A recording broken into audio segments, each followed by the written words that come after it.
जय हिंद, नमस्कार, इंकलाब जिंदाबाद, भारत माता की जय। मेरा नाम है धर्मेंद्र कुमार उफ्चेड़ी। बहुत बहुत स्वागत है मेरे यूट्यूब चैनल पे।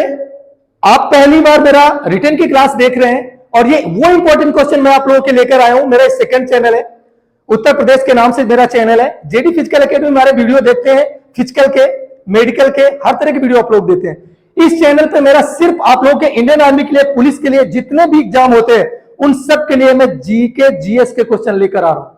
हम लोगों ने भी बहुत मेहनत की, हमारे साथ बहुत सारे टीचर हैं, उनके साथ हम लोग मेहनत करते हैं। हमारे टीचर भी आपके सामने आएंगे और वो चीजें बताएंगे। मैं पहली बार आप लोग के सामने क्वेश्चन लेकर आ रहा हूं और ये क्वेश्चन उन जगहों से लेकर आए जो आपके 17 तारीख से एग्जाम होने वाले अग्निवीर के, वो अग्निवीर के एग्जाम में कसम से मैं आप लोगों को बता रहा हूं कि ये क्वेश्चन फंसेगा जरूर। जब आप एक बार पेपर करके आइएगा ना तो एक बार जरूर बताइएगा कमेंट में कि जेडी सर जो आपने बोला था वो जरूर हुआ और क्वेश्चन जरूर आए। क्योंकि दोस्तों आप ही की तरह मैंने भी इंडियन आर्मी के 6 बार पेपर दिए और इन क्वेश्चनों से हमारा रूबरू होता रहा है। और ये 10 साल के क्वेश्चन हमारे टीचर ने, हमने मिलकर यहां पर डिजाइन किया है और आप लोगों के लिए फायदा पहुंचाने के लिए हम लोग ये वीडियो पिलाते हैं। हमारा ऑफलाइन भी क्लासेस चलती है, पुलिस की बैच भी स्टार्ट हो चुके हैं। हमारे अनुभवी टीचरों के साथ हम भी आपको प्रैक्टिस सेट कराते हैं और टीचर आपको एक्सप्लेन करके बताते हैं। आइए पहले क्वेश्चन पे चलते हैं।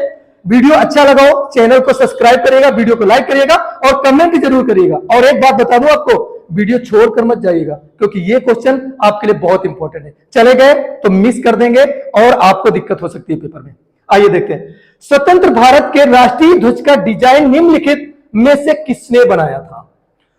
तो ये समझ लीजिए, ये क्वेश्चन आपके लिए इंपॉर्टेंट है। अगर आप पेपर की तैयारी कर रहे हैं तो ये क्वेश्चन सबसे पहले तो राष्ट्रीयता से जुड़ा हुआ है और राष्ट्रीयता से जुड़ा होने की वजह इंडियन आर्मी में एक क्वेश्चन जरूर आएगा।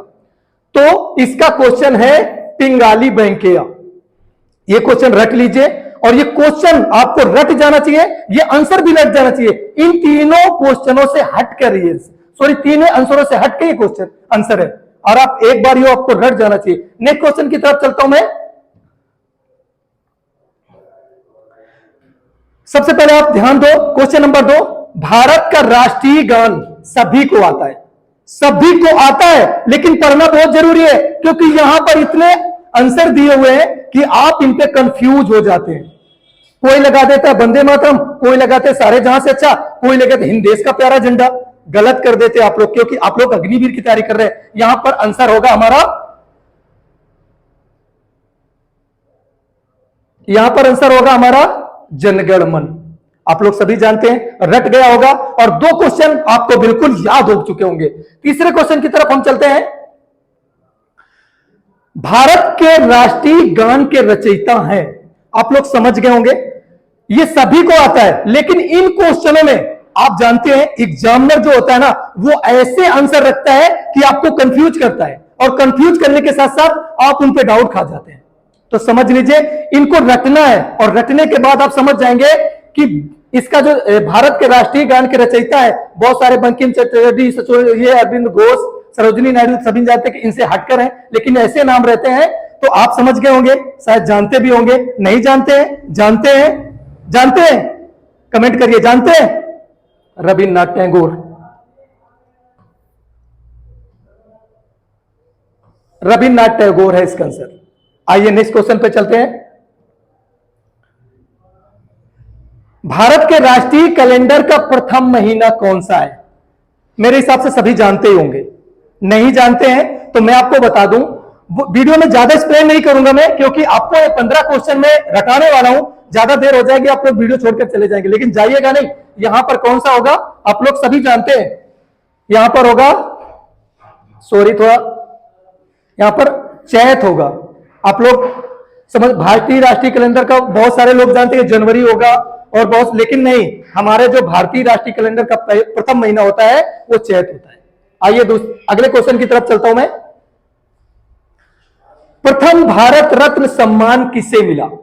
समझ गए होंगे और यहां पर आप लोग कंफ्यूज होंगे, इन क्वेश्चनों पे कंफ्यूज हो जाते हैं बहुत सारे बंदे क्योंकि यहां पर बहुत सारे लोगों ने पढ़ा, इनको भी मिल चुका है, ठीक है, इनको भी मिल चुका है, ठीक। तो एक चीज याद रखो कि इनको रटना है, इन क्वेश्चनों को अगर नहीं रट पाए हो तो वहां पे कंफ्यूज हो जाए। तो यहां पर जो हमारा क्वेश्चन होगा इस चीज का, वो क्वेश्चन आपका जो होगा वो होगा यहां पर सीवी रमन। सही रट गया होगा, अब पता चली गया होगा कि जब ये भारत रत्न, प्रथम भारत रत्न की बात आती है तो किसको मिलता है? सीवी रमन को। ठीक है, नेक्स्ट क्वेश्चन पे चलते हैं। वीडियो में बने रहिए, छोड़कर मत जाइए, आगे बहुत इंपॉर्टेंट क्वेश्चन आने वाले हैं। अगर आप छोड़ के चले गए तो समझ लो आपने कम से कम आपके पेपर में इन 15 में से एक क्वेश्चन जरूर फंसेगा, आप मिस कर देंगे। नेक्स्ट क्वेश्चन की तरफ चलता हूं मैं। अब यहां भारत रत्न की फिर बात हो गई। भारत रत्न का सम्मान पाने वाला खेलों का पहला व्यक्ति, आप सभी जानते हैं, ये जितने भी व्यक्ति हैं सभी को आप जानते हैं। मिल्खा सिंह, सुनील गावस्कर, दारा सिंह। दारा सिंह खेलों से थे, ये अलग नाम है, ठीक है। सचिन तेंदुलकर, ये तीन में आप बिल्कुल कंफ्यूज खा जाएंगे, इसलिए याद रखिए, थोड़ा ध्यान रखिए। अभी क्वेश्चन का आंसर शायद आप लोगों को आ रहा होगा, नहीं आ रहा है तो एक बार देख लीजिए। क्वेश्चन का आंसर मैं टिक करने जा रहा हूं और यहां पर होगा कौन सा? सचिन तेंदुलकर। वीडियो में बने रहिएगा, जाइएगा मत। नेक्स्ट क्वेश्चन की तरफ चलता हूं मैं। 6 क्वेश्चन कंप्लीट हो चुके हैं, 7वें क्वेश्चन पे हम लोग आ चुके हैं। इंडिका का लेखक कौन था? इंडिका एक पुस्तक थी, उनके लेखक यहां पर पूछा है और ये क्वेश्चन बहुत बार आता है। ये क्वेश्चन बहुत बार आता है क्योंकि ये इंडियन आर्मी जैसे और पुलिस में और रेलवे के जैसे डी ग्रुप के एग्जाम है, उनमें ये क्वेश्चन बहुत पूछा जाता है। ठीक है, तो इंडिका का लेखक कौन था? समझ गए होंगे, नहीं पता है तो मैं आपको बता देता हूं। आइए दिल थाम कर बैठिए और देखिए कि ये क्वेश्चन आपको पता था कि नहीं। पता था? नहीं था? मेगास्थनीज। अब बहुत सारे लोग कह रहे होंगे पता था, चलो कोई बात नहीं, पता था, अच्छी बात है। आगे के क्वेश्चन में चलते हैं। 8 नंबर का क्वेश्चन है। 7 क्वेश्चन आपके खत्म हो चुके हैं, इंपॉर्टेंट क्वेश्चन आगे आने वाले हैं। वीडियो में बने रहिएगा, जाइएगा नहीं। राष्ट्रीय खेल दिवस 29 अगस्त किससे संबंधित है? क्वेश्चन को फिर से पढ़ लीजिए, दोबारा क्वेश्चन पढ़िए। जब भी एक इंपॉर्टेंट सूचना आपको देने वाले, जब भी आप क्वेश्चन पेपर लेकर बैठेंगे, एग्जाम हॉल में बैठेंगे, तो आपको क्वेश्चन को बहुत ध्यान से पढ़ना है। अगर आप ध्यान से नहीं पढ़ेंगे तो आप क्वेश्चन को मिस कर देंगे, क्योंकि दिमाग में बहुत कुछ चल रहा होगा। अगर थोड़ा भटके तो बिल्कुल क्वेश्चन मिस और आप बिल्कुल क्वेश्चन का गलत आंसर लगा देंगे। तो आइए जानते हैं, राष्ट्रीय खेल दिवस 29 अगस्त किससे संबंधित है? समझ गए होंगे, नहीं जानते हैं तो जान लीजिए। क्वेश्चन का आंसर मैं देने वाला हूं आप लोगों के लिए। क्वेश्चन का आंसर जो है वो ध्यानचंद। कुछ लोगों को पता था और कुछ लोगों को नहीं पता था। बहुत सारे लोग झूठ भी बोल रहे थे, कमेंट भी कर रहे होंगे आप लोग। कमेंट करिए आ रहा था कि नहीं आ रहा था। नेक्स्ट क्वेश्चन की तरफ चलूंगा। 8 क्वेश्चन खत्म हो चुके हैं और 15 क्वेश्चन कराऊंगा। आगे आने वाले क्वेश्चन बहुत इंपॉर्टेंट होंगे, ठीक है। आइए चलते हैं। विश्व पर्यावरण दिवस कब मनाया जाता है? भाई ये क्वेश्चन हमारे इन्वायरमेंट, पर्यावरण से जुड़ा हुआ है। और जानते हो पर्यावरण यानी बचाने, पर्यावरण को बचाने के लिए कितने कितने अभियान चलते हैं। और इंडियन आर्मी, एयरफोर्स, नेवी, इन चीजों के लिए तो सेना हमारी अभियान चलाती है। और ये समझ लीजिए, ऐसे क्वेश्चन आपके एग्जाम में जरूर आएंगे और जरूर में जरूर आएंगे, याद रखिएगा। तो समझ लीजिए कि अगर आपको आंसर आ रहा था तो अच्छी बात है, और नहीं आ रहा है तो आपका यहां पर होगा 5 जून। समझ गए होंगे। 9 क्वेश्चन खत्म हो चुके हैं, 10वें पे चल रहे हैं। इंपॉर्टेंट क्वेश्चन अभी बाकी है, वीडियो पे बने रहिएगा, जाइएगा नहीं। आप समझ रहे होंगे बहुत सारे पेपर में इसके जब भी इलेक्शन होता है, जब भी इलेक्शन का कोई भी चुनाव होता है तो इसका नाम जरूर आता है, ईवीएम। प्रधानी का चुनाव होगा, कोई दिक्कत नहीं है, क्योंकि वहां बैलेट पेपर लगता है। बड़े चुनाव होंगे तो किसका नाम रहेगा? ईवीएम का। तो ये क्वेश्चन डिजाइन जरूर किया जाएगा और आपके जो एग्जाम होंगे उसमें जरूर पूछा जाएगा। तो समझ लीजिए, अगर आपको नहीं पता था तो पता होना चाहिए, पता हो जाएगा तो बहुत ही अच्छा होगा, ठीक है। यहां पर इलेक्ट्रिक वोटिंग मशीन थी, इलेक्ट्रॉनिक वेंडिंग मशीन है, इलेक्ट्रॉनिक वोटिंग मशीन है। इलेक्ट्रिक बल्ब से जुड़ा हुआ है, इलेक्ट्रॉनिक बिल्डिंग वगैरह से जुड़ा हुआ है। Electronic voting machine, electronic voting machine, EVM का फुल फॉर्म यही होगा, यानी सी नंबर क्वेश्चन होगा, इलेक्ट्रॉनिक वोटिंग मशीन। 10 क्वेश्चन यहां पर खत्म हो चुके हैं। 11वें पे हम लोग चले जाएंगे, कहीं नहीं जाइएगा। क्वेश्चन जो 11वां होगा बहुत ही इंपॉर्टेंट होगा। अब आ रहा है आपके सामने बहुत ही तगड़ा, क्योंकि खेलों से जुड़े क्वेश्चन बहुत आते हैं, क्योंकि इस समय खेलों से क्वेश्चन जुड़े हुए बहुत आते हैं और खेलों को बहुत ज्यादा महत्व दिया जाता है।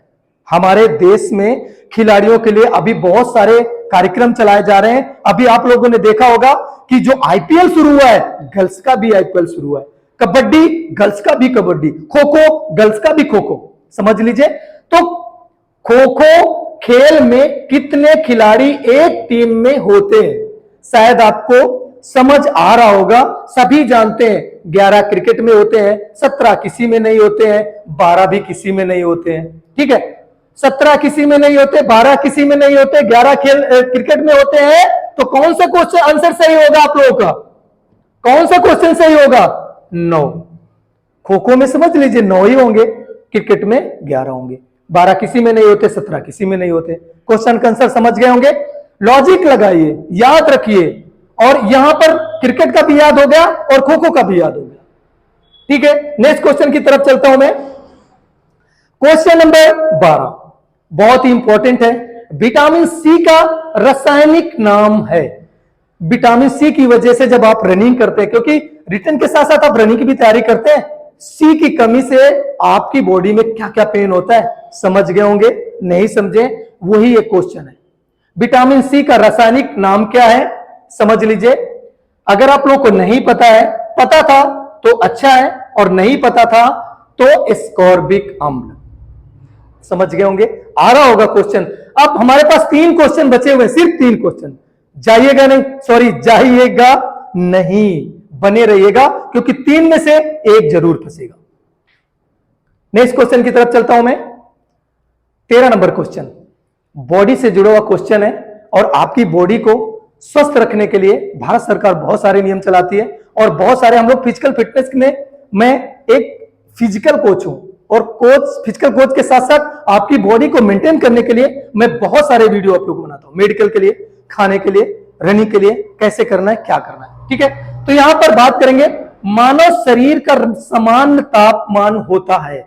मानव शरीर का सामान्य तापमान, जो सामान्य व्यक्ति है उसका समान तापमान क्या होता है। एक चीज समझ लो कि बहुत छोटा आंसर है इसका, इनमें से सबसे छोटा है, और आप समझ गए होंगे सबसे छोटा इसमें कौन है, तो समझ गए होंगे 36 पॉइंट, समझ गए होंगे। अब हमारे पास सिर्फ 2 क्वेश्चन बचे हुए हैं। अगर आप लोगों को भी क्वेश्चन अच्छे लगे कमेंट करिए जल्दी जल्दी। 2 क्वेश्चन बहुत इंपॉर्टेंट है आप लोगों के लिए। अब बहुत ही अच्छा है, सूर्य से जुड़ी हुई चीजों के अभियान चलाए जा रहे हैं। वहां पर हमें एक चीज समझ लो कि सूर्य से कौन सा विटामिन मिलता है, समझ गए होगे, जान गए होगे। तो ठीक है, क्वेश्चन की बात करते हैं। सूर्य का लगभग 70% भाग निम्नलिखित में से किससे बना है? किससे बना है? सूर्य का लगभग 70% भाग निम्नलिखित में से किससे बना है? 2 बार क्वेश्चन पढ़िएगा तभी आंसर आएगा। और एक चीज, बहुत इंपॉर्टेंट क्वेश्चन है, बहुत, क्योंकि जरूरी होता है ना, तो क्वेश्चन इंतजार ना कराएं, बहुत जल्दी बता देते हैं। हाइड्रोजन, समझ गए। आ रहा था, अच्छी बात है। नहीं आ रहा है, हमारे इस वीडियो का लास्ट क्वेश्चन है, और शायद वो आपके पेपर में आ भी सकता है। देर मत करिए, जाइएगा नहीं। और सुनो, इस क्वेश्चन के बाद जब जाइएगा तो वीडियो को लाइक करिएगा, चैनल को सब्सक्राइब करिएगा, और कमेंट जरूर करिएगा। लास्ट क्वेश्चन आपके सामने पेश हो रहा है दोस्तों, बहुत ही अच्छा क्वेश्चन है। पीतल में कौन कौन सी धातुएं होती हैं? क्वेश्चन इंपॉर्टेंट है, आ भी सकता है। तो देर ना करते हुए क्वेश्चन का आंसर दे देते हैं, तांबा एवं जस्ता। वीडियो हमारा यहीं पर खत्म होता है। आपके पेपर में 15 क्वेश्चन आएंगे, और 15 में से एक जो मैंने आपको पढ़ाया वो फंस भी सकता है। वीडियो को लाइक करिएगा, चैनल को सब्सक्राइब करिएगा, कमेंट जरूर करिएगा। अगले वीडियो में 15 से 20 क्वेश्चन के लिए फिर मिलूंगा। मेरा नाम है जेडी सर। जय हिंद, जय भारत, इंकलाब जिंदाबाद, भारत माता की जय।